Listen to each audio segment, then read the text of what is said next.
You need to find things that matter more than you do. You're not the most important thing ever to exist in the history of the world. So, for example, it might be going to church. It might be realizing that you're made in the image of your Creator. You see, when you're in college, the opposite is usually taught to you. You see, the way college used to work is you would go to college and they'd say, there is beauty and there is truth and there is wonder in the world. Let's go on a journey together to try to find it. Instead, they bring you into the first college classroom and they say, there is no beauty, there is no truth, there is no wonder. All there is pleasure and pain, oppressor and oppressed, and we're going to create you to be a revolutionary to try and change the world around you. The most important fight is not against racism. The most important fight is not against some sort of social injustice. The most important fight is not even against Jeff Bezos. You know what the most important fight you're ever going to have? It's against yourself.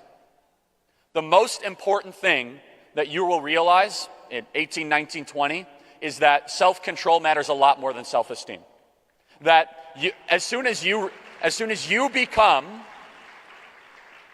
at least better prepared to control your own natural impulses, that's when you can actually live a free life. And it's the opposite of what secular society will tell you. They'll say freedom is doing what you want to do whenever you want to do it, however you want to do it. You'll be miserable. Instead, freedom is being able to say no to the proper things and pursue the things that are virtuous and desirable. Now, when you're 20 years old, this is the hardest time. Because especially today, when you can order things on demand in real time and it's just right there in front of you.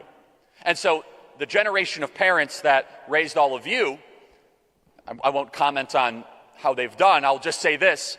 They've overplayed what I consider to be one of the most damaging movements in American history, which is the self-esteem movement, where they say you're the most wonderful thing ever to exist. And what we need to do is build you up because that. Now, it sounds like a good idea, but what does the self-esteem movement actually end up doing? Is it almost de-emphasizes self-improvement. When I was in high school, they'd have these ridiculous, emoji yellow stickers, like 10 years ago. And they said, self-esteem, you're perfect the way you are. And I used to ask my teacher, if I'm perfect the way I am, why am I in school? Like, why am I here? Why are we still waking up early and doing homework and trying to better our own lives? When in reality, the younger you realize that this is going to be a lifelong struggle against your impulses. This is going to be a lifelong journey of you hopefully becoming better prepared with self-control. Now, those of us that are Christians believe that self-control is not something you actually end up getting. It's actually a fruit of the Spirit. It's a gift of the Lord. Now, however you view that,